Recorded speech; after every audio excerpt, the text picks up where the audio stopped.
Assalamualaikum Assalamualaikum warahmatullahi warahmatullahi wabarakatuh. wabarakatuh. Kami dari kelompok 5 akan mempresentasikan hasil diskusi kami tentang sistem reproduksi. Sebelumnya kami akan melakukan perkenalan. Saya Dita Febrian.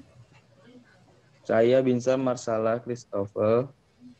Saya Pema Saltaleja. Saya Raisa Mutia Zahra. Saya Salwa Fitri.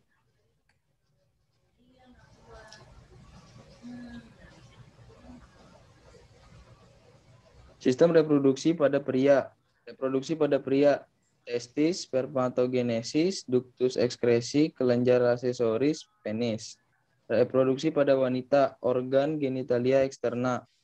Mons pubis, labia mayora, labia minora, klitoris, himen, kelenjar Bartolomei, organ genitalia interna, tuba falopi, uterus, vagina, dan ovarium.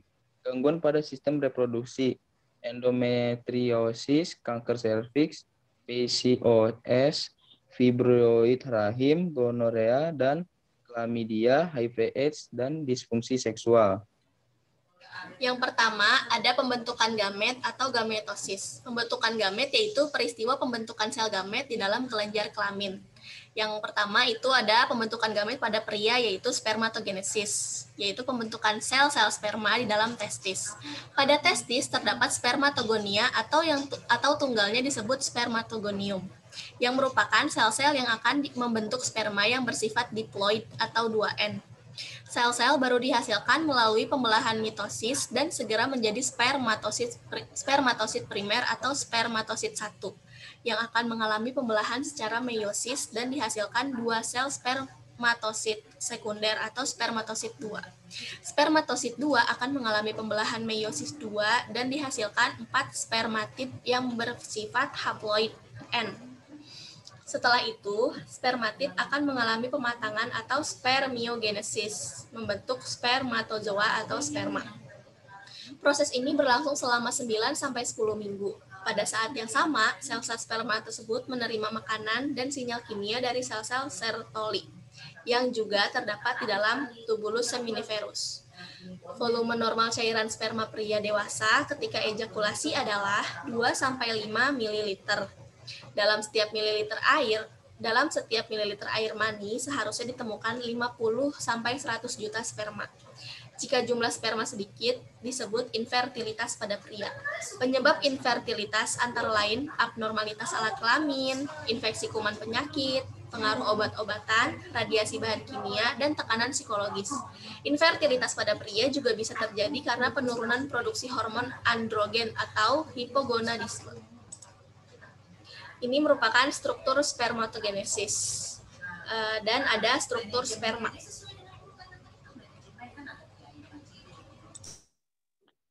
Pembentukan gamet atau gametogenesis. Peristiwa pembentukan sel gamet di dalam kelenjar kelamin. Oogenesis, pembentukan sel telur atau ovum di dalam ovarium. Terjadi 2 kali proses pembelahan. Pada ovarium terdapat oonia atau tunggal ognium yang akan membentuk sel telur. Ognium akan tumbuh menjadi oosit primer atau oosit 1 melalui pembelahan mitosis. Oosit primer akan membelah secara meiosis menghasilkan sebuah oosit sekunder atau oosit 2 dan badan kutub 1 atau polar body. Oosit 2 akan mengalami pembelahan meiosis 2 dan akan dihasilkan sebuah oosit yang selanjutnya akan berkembang menjadi sel telur, serta sebuah kutub 2 yang akan berdegenerasi. Badan kutub akhirnya akan hilang sehingga tidak berperan pada reproduksi.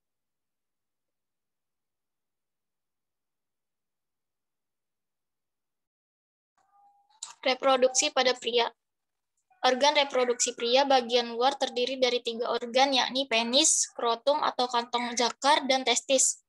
Selain sebagai organ seksual pada pria, penis juga berfungsi sebagai jalan keluarnya urin dari tubuh melalui saluran yang disebut uretra. Sedangkan skrotum bertindak sebagai sistem kontrol suhu pada testis. Di sini terdapat gambar struktur alat reproduksi pria tampak samping, dan struktur internal testis. Di bagian bawah, tahapan spermatogenesis. Lalu organ reproduksi pria yang pertama itu ada testis. Testis yaitu kelenjar kelamin jantan yang terdapat pada hewan dan manusia. Manusia hanya terdapat pada pria, memiliki 2 testis yang dibungkus dengan skrotum. Di dalam testis terdapat tubulus seminiferus, saluran seminiferus yang berfungsi menghasilkan sel-sel sperma.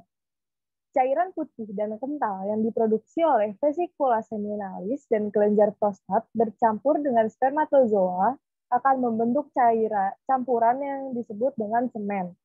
Epididymis, vas deferens, dan uretra merupakan saluran untuk jalur-jalannya semen. Semen akan dipancarkan keluar dari ujung penis yang ereksi atau ejakulasi. Di antara tubulus seminiferus terdapat sel-sel interstisial yang akan memproduksi hormon testosteron yang merupakan hormon yang mempengaruhi perubahan anak laki-laki menjadi dewasa. Jadi di sini ada gambar tampak penis pada pria.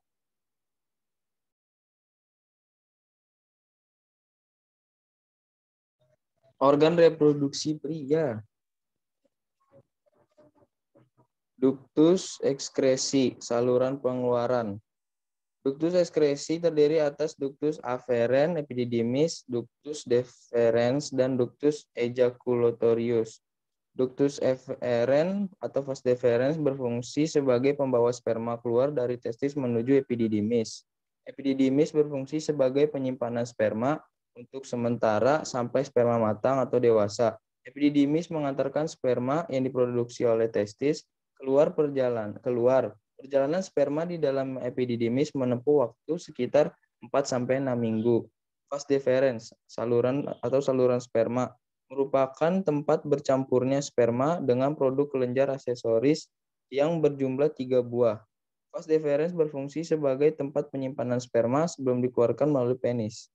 Ductus ejaculatorius, saluran pemancaran, merupakan bagian dari vas deferens yang berfungsi memancarkan semen atau cairan dari ductus seminalis ke uretra. Ini ada gambarnya, guys. Selanjutnya ada kelenjar-kelenjar aksesoris, yaitu meliputi vesikula seminalis, kelenjar prostat, dan kelenjar bulbouretralis. Yang pertama ada vesikula seminalis, terletak di bagian belakang bawah kantong kemih. Sekretnya mengandung fruktosa dan prostaglandin yang akan menjadi bagian dari cairan semen atau sperma. 60% dari total volume cairan semen adalah sekret vesikula seminalis. Yang kedua, kelenjar prostat terletak di bawah kantung kemih. Sekretnya mengandung kolesterol, garam, penyeimbang pH atau buffer, dan fosfolipid. Fosfolipid yang berperan untuk membuat cairan. Cairan ini bersama dengan cairan yang diproduksi oleh vesikula seminalis menjadikan sperma dapat berenang. Yang selanjutnya ada kelenjar bulbouretralis atau kelenjar Cooper yang jumlahnya sepasang. Sekretnya berupa lendir alkalis yang berperan pada waktu awal ejakulasi atau pemancaran sperma. Fungsi penting vesikula seminalis yaitu memproduksi air mani, memberi energi pada sperma, mengeluarkan air mani, dan menghasilkan air mani yang bersifat lengket. Prostat adalah kelenjar pada sistem reproduksi pria yang membungkus saluran kemih atau uretra. Kelenjar prostat berfungsi untuk mengeluarkan cairan yang menyuburkan dan melindungi sperma. Ukuran prostat normalnya sebesar biji kenari dan akan semakin besar seiring bertambahnya usia. Selanjutnya ada penis, organ kopulasi pada pria. Tindak dalam reproduksi seksual. Penis terdiri atas 3 bagian rongga yang berbentuk silindris, 2 di sebelah dorsal disebut corpus cavernosum penis, dan 1 di sebelah ventral disebut corpus spongiosum. Di bagian tengah corpus spongiosum terdapat utrea yang merupakan muara saluran urin dan kelamin.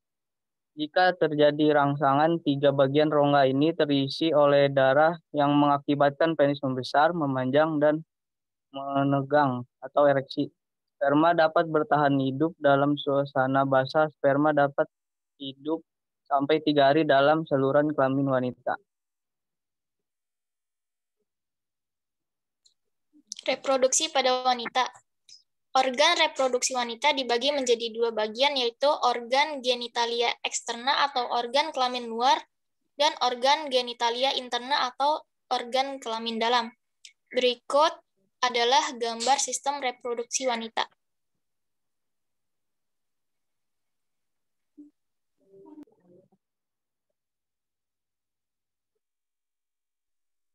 Organ kelamin luar pada reproduksi wanita sebagai jalan masuk sperma ke dalam tubuh wanita dan sebagai pelindung organ kelamin dalam dari organisme penyebab infeksi. Yang pertama ada mons pubis, yaitu bagian terluar organ reproduksi wanita. Bagian ini berbentuk segitiga yang melindungi tulang kemaluan atau symphysis pubis. Pada bagian ini terdapat jaringan lemak, jaringan kulit, jaringan ikat, kelenjar keringat, dan akar rambut. Yang kedua adalah labia mayora atau bibir kemaluan. Bagian ini berupa lipatan menyerupai bibir. Berdasarkan letaknya, labia mayor dibedakan menjadi 2 jenis, yaitu permukaan luar dan permukaan dalam. Pada bagian luar, labia mayora dilapisi dengan sel epitel bertanduk serta terdapat akar rambut.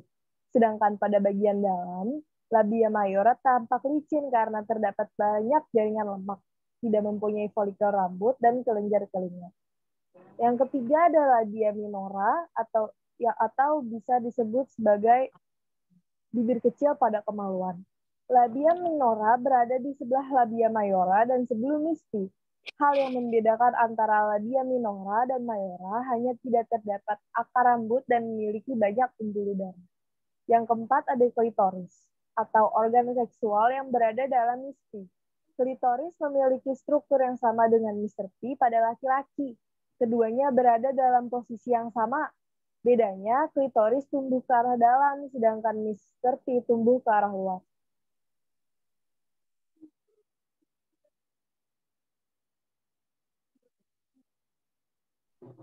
Organ reproduksi wanita, organ kelamin luar, sebagai jalan masuk sperma ke dalam tubuh wanita dan sebagai pelindung organ kelamin dari dalam organisme penyebab infeksi.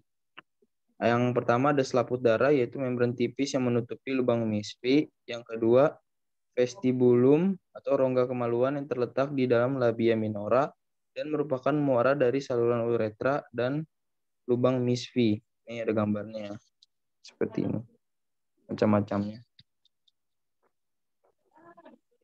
Organ reproduksi wanita nih gambarnya guys. Yang pertama, oosit primer dimulai matang dalam folikel yang tumbuh. Yang kedua, oosit primer menyelesaikan meiosis 1 menjadi oosit sekunder. Yang ketiga, oosit sekunder memulai meiosis 2 dan berkembang menjadi ovum. Yang keempat, ovulasi sel telur. Yang kelima, corpus luteum berkembang dari sisa folikel. Yang keenam, corpus luteum luruh jika terjadi fertilisasi.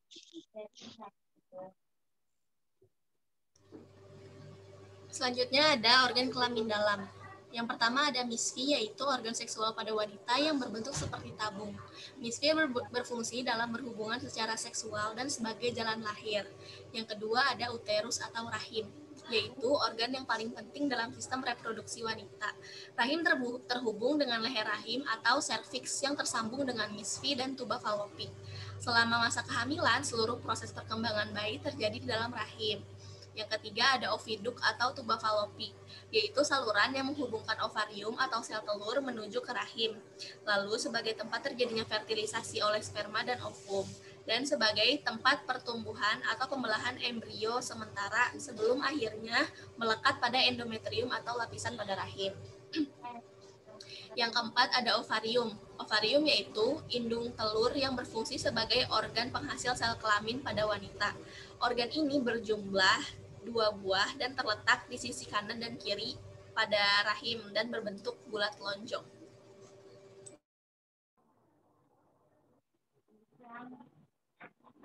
Hormon-hormon yang berperan dalam daur menstruasi. Siklus haid atau menstruasi berlangsung dalam 4 fase, yaitu fase menstruasi, fase folikuler, fase ovulasi, dan fase luteal. Di masing-masing fase tersebut, hormon menstruasi yang terdiri dari estrogen, progesteron, LH, dan FSH menjalankan fungsinya sehingga wanita bisa melalui siklus haid yang normal. Pertama, hormon estrogen. Estrogen adalah hormon seks wanita berperan untuk menumbuhkan dan mematangkan dinding rahim yang menebal saat fase luteal dalam siklus menstruasi. Yang kedua, hormon progesteron. Progesteron juga termasuk sebagai hormon seks wanita. Hormon ini berfungsi untuk menyeimbangkan efek hormon estrogen di tubuh dan dikenal juga sebagai hormon penenang.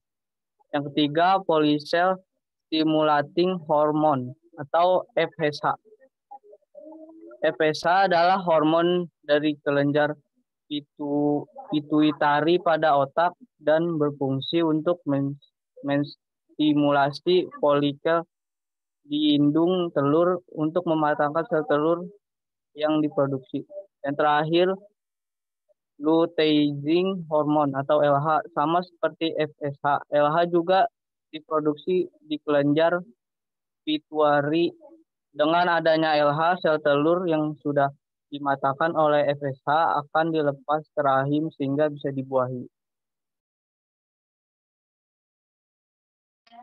Sini ada grafik daur menstruasi dan hormon-hormon yang mempengaruhinya. Fertilisasi atau pembuahan. Bersatunya dua gamet, sel sperma dan sel ovum untuk membentuk organisme baru yang sejenis. Dalam diri manusia, proses ini dikenal juga sebagai fertilisasi internal atau konsepsi yang merupakan bagian dari proses reproduksi untuk menghasilkan keturunan. Proses fertilisasi yaitu yang pertama, masuknya sperma. Sel sperma yang masuk melalui vagina tidak otomatis akan membuahi sel telur yang dilepas oleh organ reproduksi wanita. Sebaliknya, mereka akan melalui banyak proses adaptasi yang dinamakan kapasitasi. Yang kedua, pertama-tama sperma akan mengalami peningkatan ion kalsium sehingga ekor sperma dapat bergerak lebih aktif. Yang ketiga, kian dekat dengan sel telur, antigen yang ada pada permukaan sel sperma akan menghilang sehingga sperma dapat mengikat sel telur tersebut. Yang keempat, bertemunya sel sperma dan sel telur. Yang kelima, bersatunya sel telur dan sel sperma. Yang keenam, aktivasi. Aktivasi alias melihat respons sel telur terhadap aktivitas pembuahan yang dilakukan sel sperma.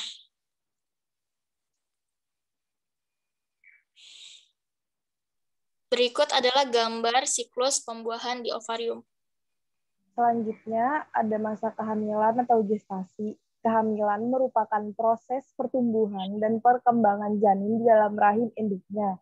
Kehamilan atau gestasi diawali dengan adanya fertilisasi yang terjadi di tuba falopi dan kemudian disusul dengan penempatan zigot di endometrium atau dinding rahim sampai tiba saatnya melahirkan. Yang pertama, zigot membelah secara mitosis beberapa kali sehingga berbentuk seperti buah arbei sambil bergerak ke arah rahim. Keadaan ini disebut morula. Kira-kira 4 hari setelah fertilisasi, saat itu juga cairan yang terdapat di dalam uterus mulai menembus ruang-ruang antar sel morula sehingga membentuk rongga. Tahap ini disebut blastula.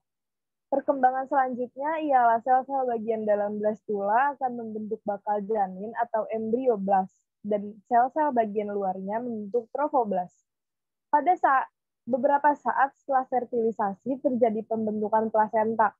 Plasenta menghasilkan HCG atau hormon chorionic gonadotropin yang juga menjadi indikator kehamilan seseorang.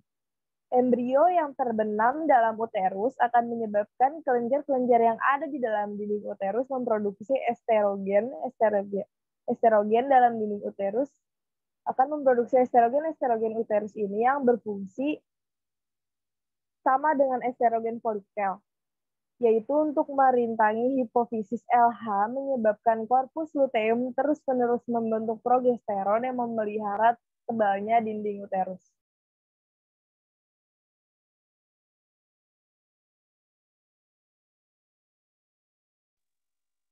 Di sini ada tahapan awal. Kehamilan atau gestasi. Selama progesteron masih dibentuk, menstruasi tidak terjadi. Implantasi tetap terpelihara dan tidak ada sel telur yang berkembang dalam ovarium. Sepanjang perkembangan minggu kedua, blastula terbenam dan selaput lendir uterus atau endometrium bagian trofoblast terbenam lebih dalam dan berdiferensiasi membentuk plasenta. Bagian embrioblast membentuk dua lapisan, yaitu lapisan ektodermis atau luar dan lapisan endodermis atau dalam. Lapisan ektodermis mengadakan pelekukan ke dalam invaginasi, membentuk lapisan mesodermis atau tengah. Proses ini disebut gastrulasi yang terjadi pada minggu ketiga. Pada perkembangan selanjutnya, mulai minggu keempat sampai minggu ke-8 terjadi proses organogenesis yang melibatkan ketiga lapisan dasar akan membentuk jaringan organ dan sistem organ dari ketiga lapisan tersebut. Lapisan ektoderm akan membentuk jaringan tulang, otot, jantung, pembuluh darah, ginjal, limfe, dan gondok hati, pankreas, saluran pencernaan, uretra, serta saluran pernapasan. Segala pertukaran zat antara ibu dan embrio berlangsung secara difusi melalui plasenta. Kantong allantois tumbuh dari embrio. Kantong ini menghubungkan pembuluh darah embrio dengan plasenta melalui tali pusar atau ari-ari. Selanjutnya kantong amnion tumbuh dan berkembang serta menyelubungi embrio sehingga embrio terlindung dari guncangan-guncangan mekanik. Sejak usia kehamilan menginjak 9 minggu sampai sesaat sebelum dilahirkan, terjadi penyempurnaan jaringan dan organ-organ dalam yang disertai pertumbuhan tubuh yang pesat. Keadaan ini disebut masa janin atau fetus. Seperti ini gambarnya. A, fetus pada trimester pertama, fetus trimester kedua, dan fetus permulaan trimester ketiga. Perkembangan janin pada manusia. Selanjutnya, lamanya bayi dikandung dalam rahim ibu sekitar 280 hari atau 9 bulan lebih 10 hari. Dihitung mulai dari pembuahan atau fertilisasi sampai dengan kelahiran. Pada waktu hamil, kadar estrogen meningkat dan kadar progesteron turun. Peningkatan kadar estrogen merangsang kontraksi uterus, sedangkan penurunan progesteron menghambat kontraksi uterus.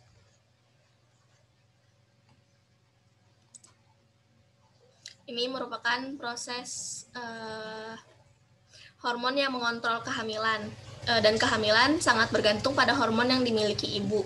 Hormon ini berperan dalam proses yang terjadi dalam rahim.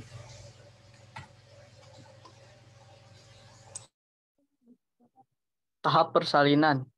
Pada tahap kelahiran, amnion pecah dan cairan isinya keluar. Kontraksi otot terus semakin cepat dan semakin sering. Hal ini disebabkan oleh aktivitas hormon oksitosin. Adanya hormon relaksin, estrogen, dan prostaglandin juga membantu menyiapkan segala sesuatu untuk berlangsungnya kelahiran. Bayi yang masih berhubungan dengan plasenta didorong keluar melalui vagina. Kontraksi uterus masih berlanjut sampai plasenta terperas keluar. Oksitosin menyebabkan dilepaskannya hormon prolaktin. Perhatikan gambar proses kelahiran berikut.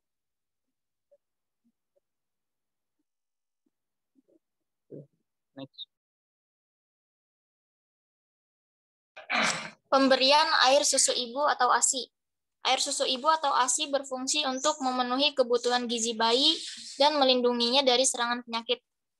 Hormon prolaktin berpengaruh terhadap pertumbuhan kelenjar air susu. Progesteron dan estrogen juga mempengaruhi pertumbuhan kelenjar air susu. Setelah melahirkan, prolaktin menstimulasi keluarnya ASI. Pada suatu saat, estrogen dan progesteron menghambat hipofisis dalam memproduksi oksitosin. Berarti air susu tidak lagi diproduksi. Saat pertama kali memberikan ASI, payudara akan mengeluarkan kolostrum yang mengandung zat kekebalan tubuh. Kolostrum merupakan minuman khusus untuk bayi yang berwarna kekuning-kuningan. Kolostrum dihasilkan sebelum ASI sesungguhnya keluar.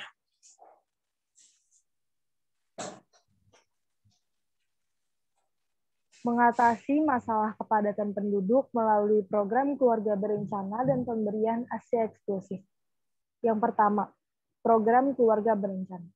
Tujuan utama pelaksanaan keluarga berencana adalah untuk meningkatkan kesehatan dan kesejahteraan ibu dan anak, serta masyarakat pada umumnya. Melalui pelaksanaan keluarga berencana, diharapkan angka kelahiran dapat diturunkan, sehingga tingkat kecepatan pertumbuhan penduduk tidak melebihi kemampuan kenaikan produksi. Yang kedua, ada pemberian ASI eksklusif. ASI memiliki beberapa keunggulan, diantaranya mudah dicerna, mengandung zat-zat gizi berkualitas tinggi yang berguna untuk pertumbuhan dan perkembangan bayi. Protein ASI lebih mudah diserap dibanding susu sapi, serta bersih dan murah, sehingga aman untuk bayi. Adapun manfaat dari ASI antara lain sebagai sumber gizi yang lengkap, imunisasi awal yang berguna meningkatkan daya tahan tubuh bayi, meningkatkan kecerdasan otak serta emosional dan spiritual bayi, dan meningkatkan kontak langsung antara ibu dengan bayi, yang akan membentuk ikatan kasih sayang yang dapat membantu pertumbuhan dan perkembangan psikologis bayi. Sistem reproduksi pada hewan. Reproduksi pada invertebrata terjadi secara aseksual, contohnya fragmentasi, pertunasan, atau parthenogenesis, dan secara seksual yaitu dengan fertilisasi. Reproduksi pada vertebrata secara seksual melalui fertilisasi internal atau fertilisasi eksternal. Reproduksi pada Pisces terjadi secara eksternal dan cara ovipar melalui penyatuan ovum dari Pisces betina dan sperma dari Pisces jantan dalam medium air. Reproduksi pada amfibi terjadi secara eksternal dan cara ovipar dengan perilaku amplexus.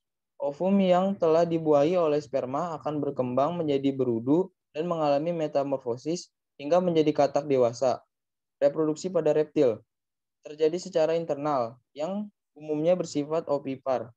Namun, ada juga yang bersifat ovovivipar.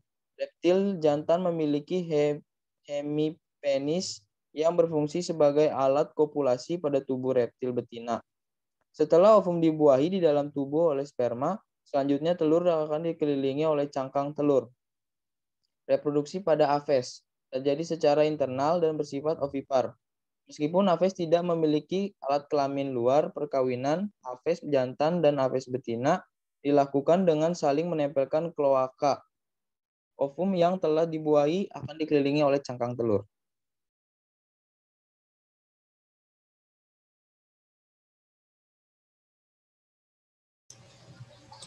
Sistem reproduksi pada hewan. Reproduksi pada mamalia terjadi secara internal dengan cara vivipar.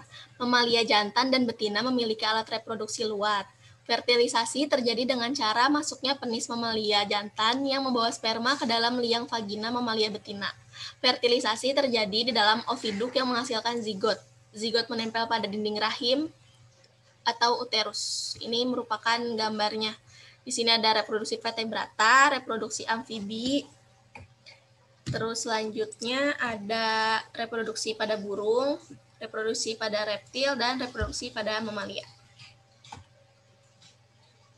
Selanjutnya, teknologi yang berkaitan dengan reproduksi. Yang pertama ada inseminasi buatan atau inseminasi artifisial, yaitu memasukkan secara sengaja sel sperma ke dalam rahim atau serviks seorang wanita dengan tujuan memperoleh kehamilan melalui inseminasi dengan cara selain hubungan seksual. Metode ini merupakan salah satu cara penanganan fertilitas pada manusia.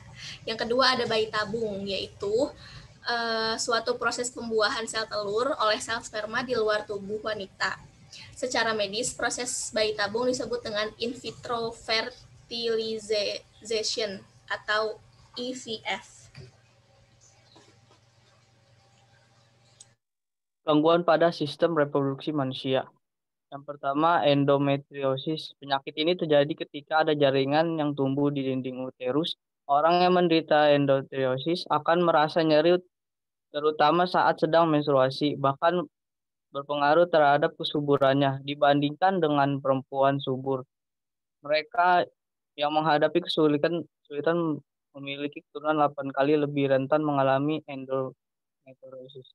Yang kedua, kanker serviks. Disebabkan kuman papilomavirus atau HPV, yaitu kanker serviks. Kondisi ini dapat berpengaruh terhadap kesuburan seseorang, namun bisa dicegah dengan rutin melakukan pap smear, terutama bagian yang sudah aktif berhubungan seksual dan melakukan vaksinisasi HPV. Yang ketiga, PCOS. PCOS adalah singkatan dari Polycystic Ovary Syndrome, yaitu munculnya kantung berisi cairan di salah satu atau kedua ovarium. PCOS ini berkaitan dengan hormon. Untuk mencegahnya, biasanya dokter akan menyarankan menjalani gaya hidup sehat dan aktif bergerak sehingga kesehatan sistem reproduksi lebih terjaga. Yang keempat, fibroid rahim. Fibroid rahim atau uterine fibroid juga merupakan salah satu penyakit pada sistem reproduksi yang kerap terjadi. Hanya saja penderitanya kerap tidak mengalami gejala apapun. Dokter biasanya mendeteksi adanya fibroid ini saat melakukan pemeriksaan USG.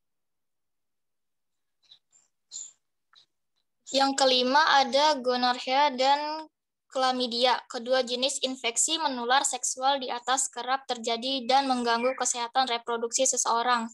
Jika dibiarkan, penyakit seperti gonorrea dan chlamydia bisa saja menyebabkan radang panggul dalam jangka panjang.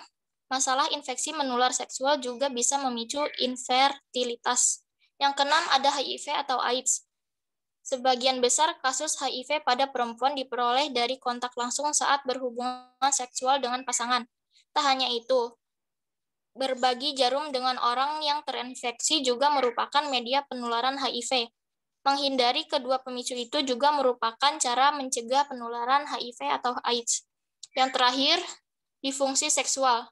Tak hanya pria dengan disfungsi ereksi, perempuan pun bisa mengalami disfungsi kehidupan seksual. Mulai dari seks terasa nyeri, tidak menarik, hingga banyak lagi kondisi yang dapat berpengaruh terhadap kesuburan. Cukup sekian presentasi dari kami. Kurang lebihnya mohon maaf. Silakan bertanya di kolom komentar, nanti akan kami jawab, dikirim pertanyaannya ke grup. Kurang lebihnya mohon maaf. Wassalamualaikum warahmatullahi wabarakatuh. Terima kasih. Terima kasih.